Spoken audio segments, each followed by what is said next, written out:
Francophonie in the Far East.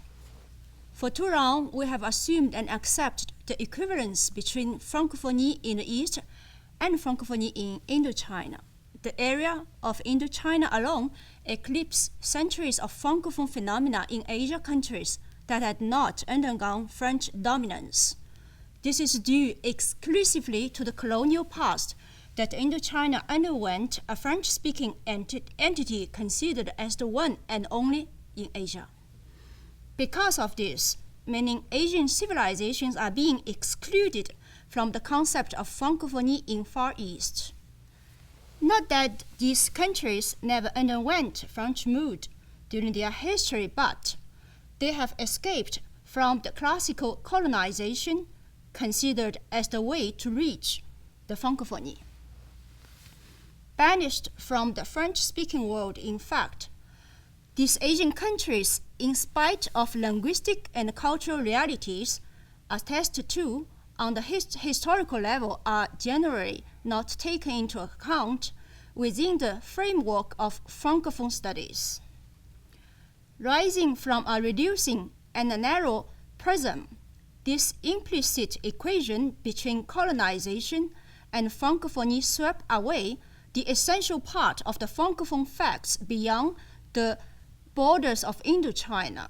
Behind this transcendent idea that stands on itself hides the stubborn conviction that colonization alone leads ineluctably to the Francophonie, since it guarantees the rise of French language as one of the official languages of the country. Thus conceived, colonization represents then as a premise and a single way allowing access to the Francophone phenomenon outside of France. It thus applies to the Francophonie in the East, where Vietnam, Cambodia, and Laos remain only true protectorates or colonies of France. Under this perspective, Indochina would represent, without any doubt, the only French-speaking cultural regions in Asia. Applied to the field of Francophone studies, this thesis, which had made a fortune throughout the 20th century, does not always hold, especially if we measure the phenomenon of globalization bringing in transnationalism that releases an unsuspected horizon under the push of transcultures. Far from being circumstantial or a random turn, the cross-examination of the relevance of a Francophonie in Asian countries is supported by the demonstration and the conservation of French language and culture within these host cultures. Historically accurate, this part of Francophonie deserves to be enlightened under a methodological approach that, first of all, recognizes its existence. Asia as a whole was never really integrated into Francophone spheres as an integrated component. It is not that curious that are lacking. From the start, should it be the Francophonie in Far East or Asian Francophonie, like Francophonie African, Maghrebian, West India? Such questions with logomagist accents raises a glaring inconsistency.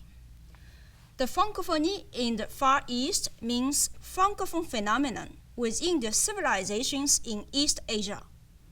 It has a synonym of Francophonie in Asia that refers to the geographical space in which these civilizations are located. Here, the term Asia refers to a geographical continent with its referent geopolitical history. The term Far East connotes civilization and cultural entities which, in their ramifications, refers to rituals, manners, myths, and imaginaries of countries populating Asia. In other words, Asia is a space, East is a concept. As for my work on the Francophone culture of Asian countries, the expression of Francophonie in the Far East must be employed. The clarification of these preliminary notions goes on with the recognition of their evolution during the history, with proof. French language is not anymore the prerogative of the French or colonized, but a language of whoever wants to use it. Several researchers underline the individual character of its practice within the Francophone milieu as language of media, not exclusively as a native or institutional language. The digital era renders meaningless geographical distance by obtaining the means of transcontinental communication. To have impeccable French without having lived in France or in other French-speaking countries becomes conceivable. What arises here is that to be a Francophone today concerns the attributes of a citizen of the world and not exclusively of a native French-speaking person, defying the older concept which refers only to the French-speaking born person to designate a Francophone.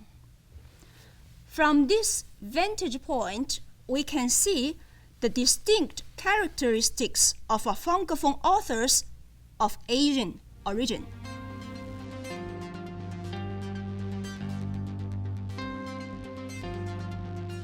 The reality of a proper Francophonie in Asia beyond Indochina is attested to by undeniable facts anchored in the history of the continent.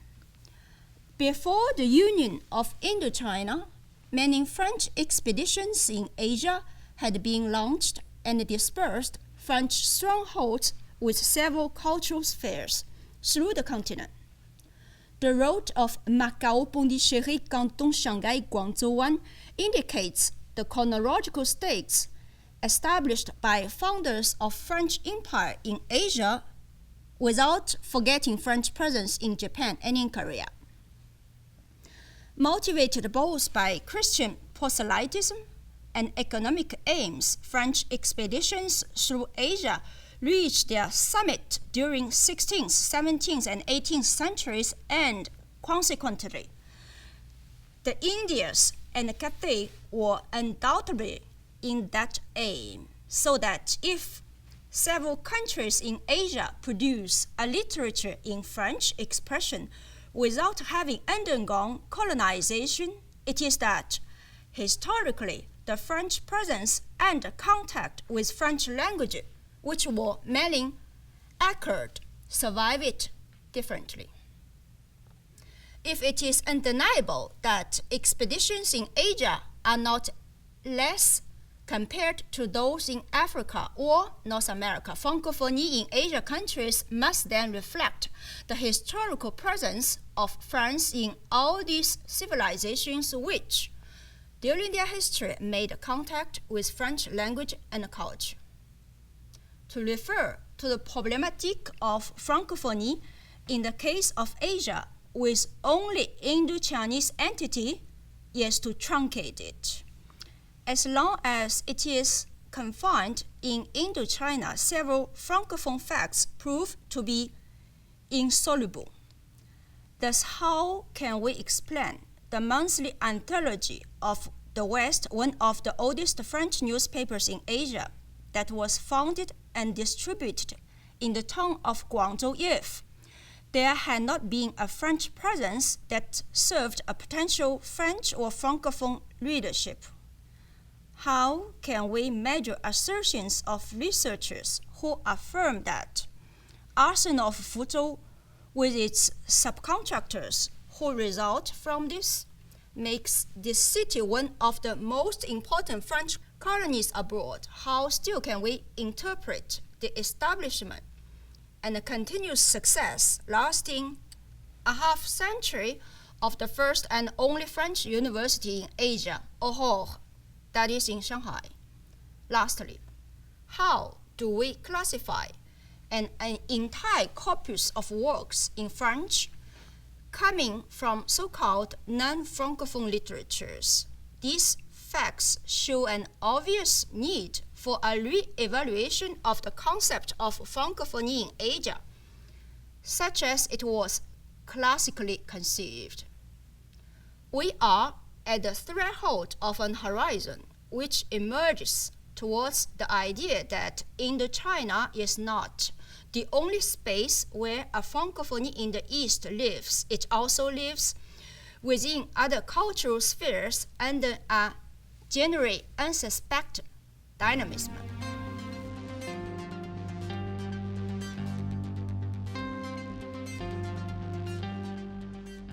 Divided into geographical surfaces, Francophone studies flowered during half-century. However, the advent of the 21st century will interrupt the old colonial distributions to stress that the Francophonie is no longer a world assembled around a colonial history with France. Rather, it is a mobility which reflects the preoccupation tied to the transnational phenomenon of cultures to the threshold of globalization. Thus, colonization as the only way of acquisition of Francophone phenomenon is ineluctably questioned in the transcultural era.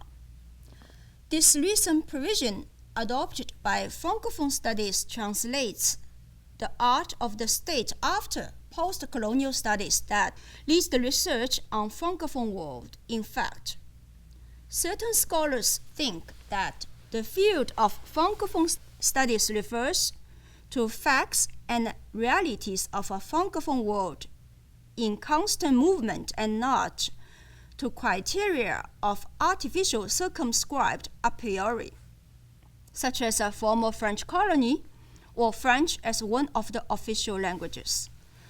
The imperceptible of the field, which is rebuilt and renewed by itself, negates the bottom concept of colonization as the only way for emission of French culture in the world.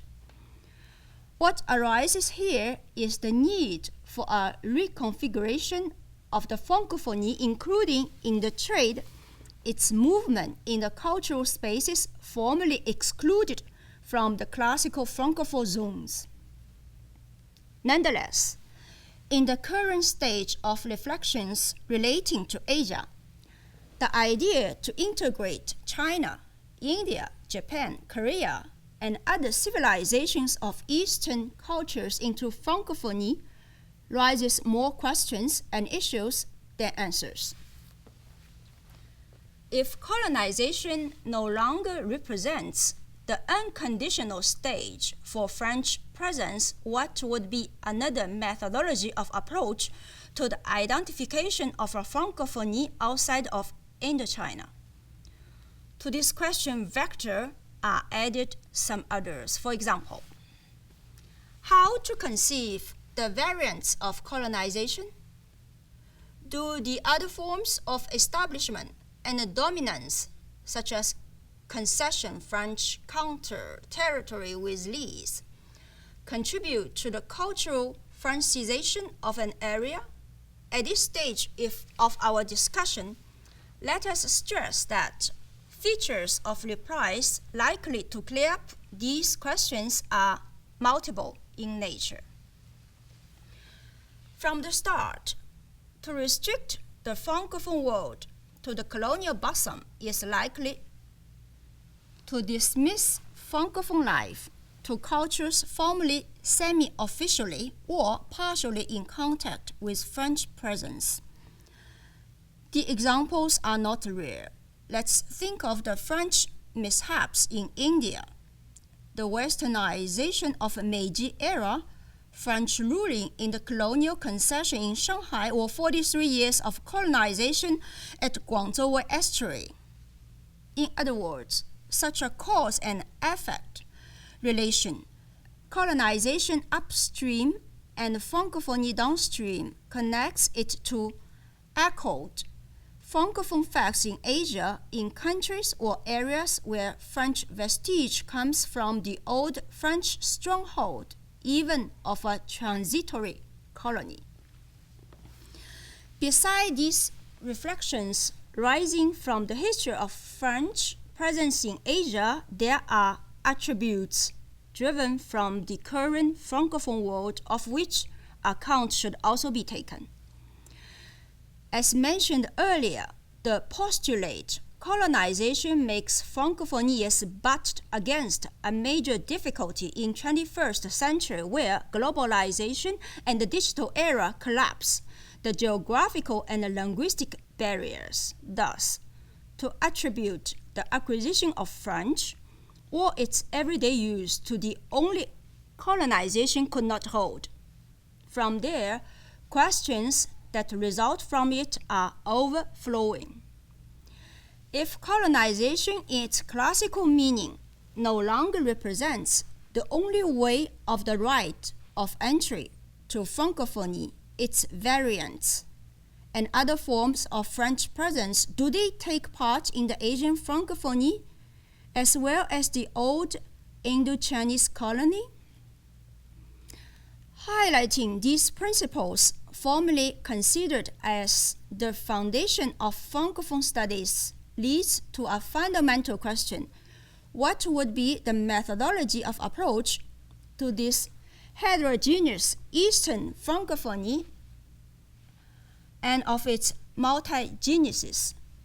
Furthermore, several ancient civilizations, having each one its own contact with the French civilization, cross the genesis of the Eastern world and could not be amalgamated in a homogeneous way.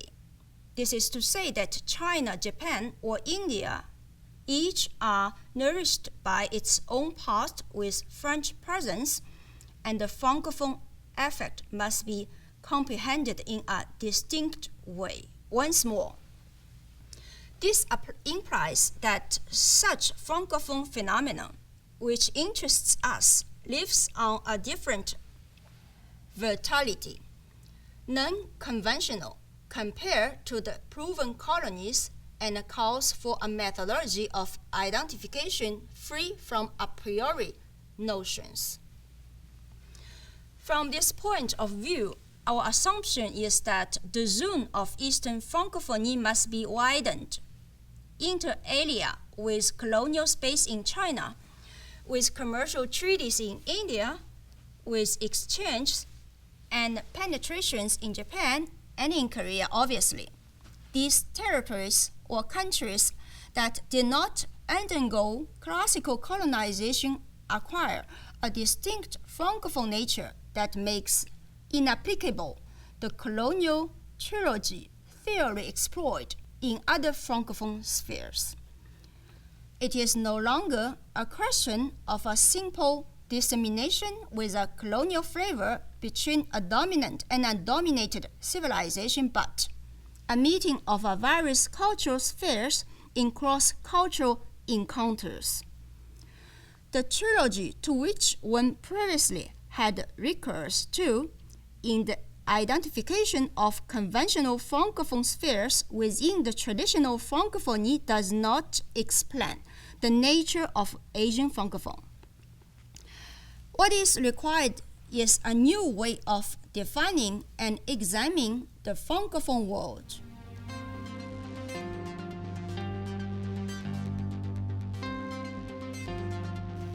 Methodologically, the transnational approach is not new. It was introduced since 2001 to address the dead end faced by the trilogy approach, which generated a theoretical emptiness at the turning of the century. The concept reappeared in 2006 with the emergence of Francophonie as trans-border and transgeneric expressions, which was a direct consequence of the shifting of Francophone world that contradictory stride forward the old colonial cuttings as a paradigm within Francophone literatures.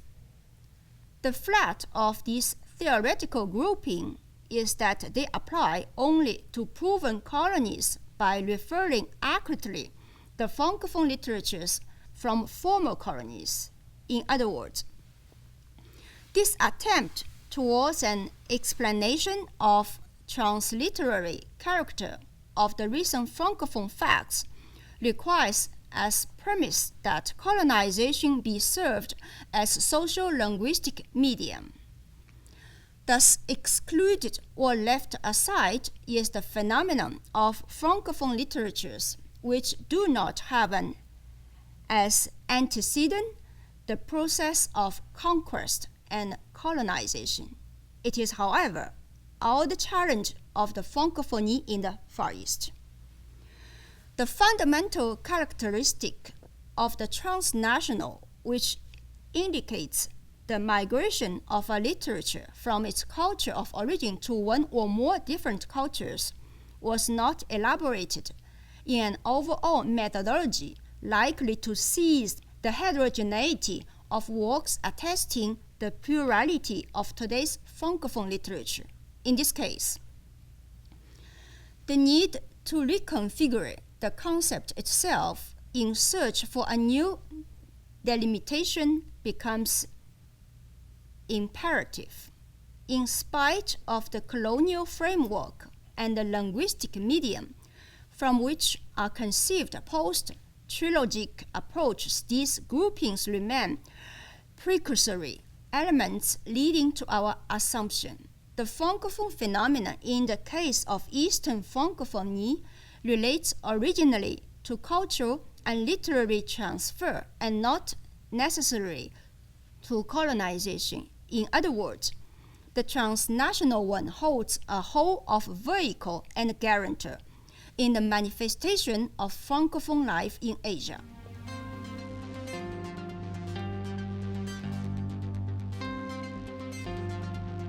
Reached at this stage of our reflection and acknowledging the examined elements to cap the Francophonie in move of a standard definition would be inconceivable. The Asian part, appropriate within the bosom of the Francophonie, will involve unforeseen challenges that call on the vitality of a modern Francophonie. Thus, the concept of Francophonie will see itself adapting to a renewed Francophone realities of cultures, and this at the crossing of cultures, which goes against a standard and closed definition. Finally, facing the meanders of divisions and successive definitions and other tireless developments on what composes the Francophonie, the inconceivability of a standard definition, including cultural spheres of heterogeneous origin and Francophone nature, is confirmed by François Torel. In all cases, the redefinition of Francophonie, if one reaches that point, must take into account the integration of Asia, new potential player, to a widened Francophonie, engaging by this fact a different dynamism within a classical Francophonie. This requires that the field of Francophonie be widened, its concept renewed, its method of its identification adapted. The singularity of Asian Francophonie is that Asian countries are sovereign countries where the French language is neither main canon of the culture nor of the local literature. In other words, Francophonie in Asia is a Francophonie which survives in a plurilinguistic context within cultures where French is only a language of culture among others.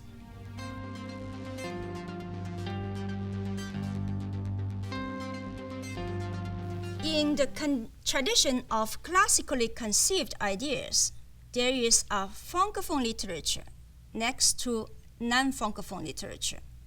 Such cleavages rest on colonization are nonetheless weakened under the push of transcultural approaches.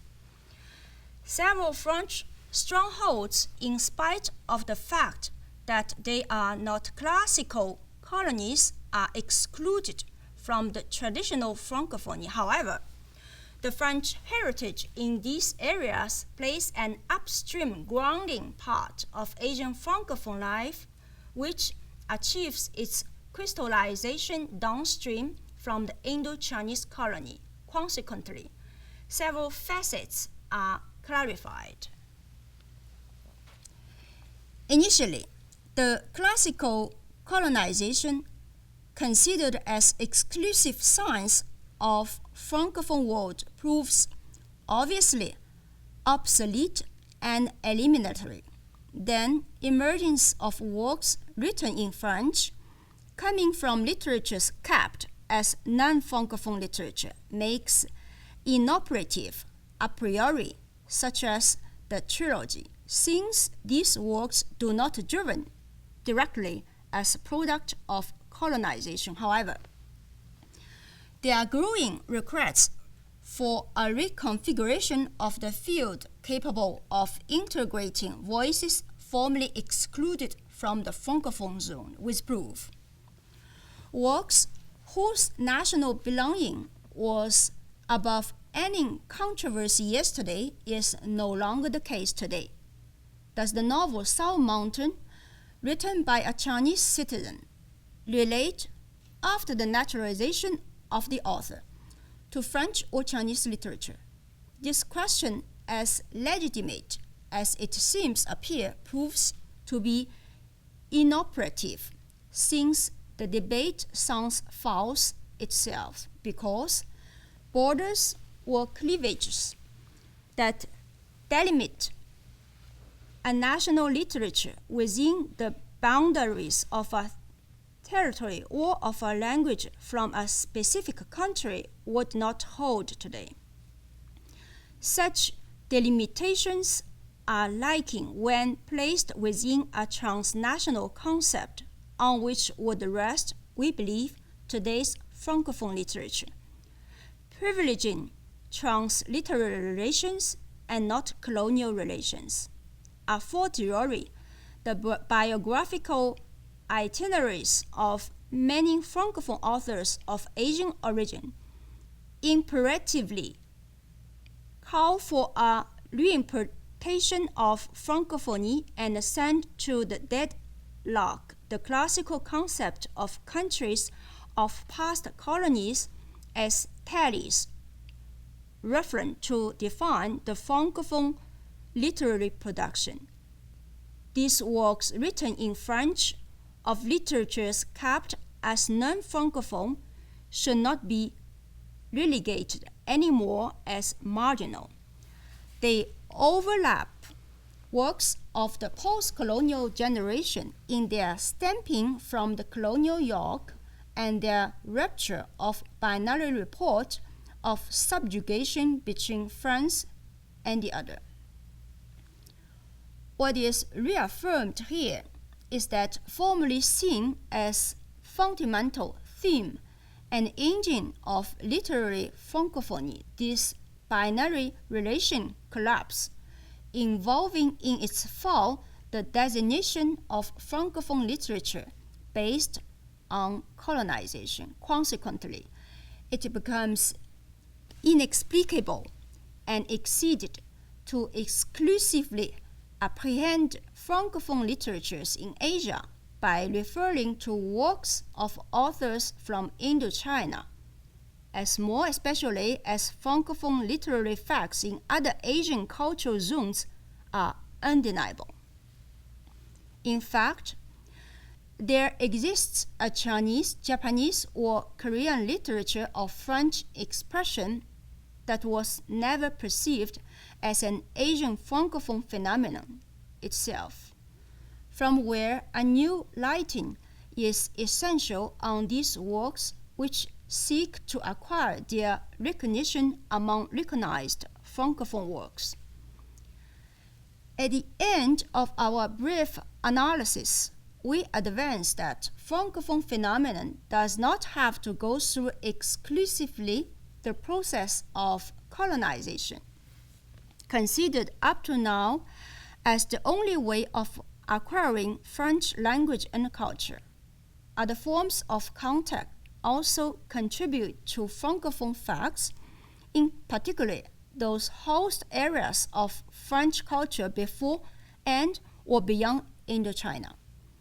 It follows that Francophonie in the Far East has its ramifications in China, in India, in Japan, and in any territory in Asia which made contact willingly or by force with French language and culture during history. Such assertions imply novel problems, in particular the protein nature of the Eastern Francophonie. What our research requires is not only to take into account the genesis of Francophonie in the examined spaces, but also to distinguish the various forms which done Francophone manifestations within these cultures, officially non-Francophone. Admittedly, the examination of the Francophone phenomenon in Asia would depend on numerous similar works on each one of these countries that result to literary transfer as a mode of transmission of all cultural spaces, which were impregnated of French presence and which were not integrated in the sphere of classical Francophonie. The consideration of Asia as whole within the framework of a widened Francophonie, and especially defined in a less restricted way, give a strong signal to the need for reconfiguring today's Francophone world, not by taking as precondition traditional colonization, but based on a transnational approach. Because Francophone acculturation is done by the mode of cultural transfer as a major pathway from which the reality, then the statue of the Francophonie in these areas is required. If the first generation of Francophone authors from Asia was able to pastiche or translate French authors, no one underwent official colonization. They are Francophone by choice of culture and of language.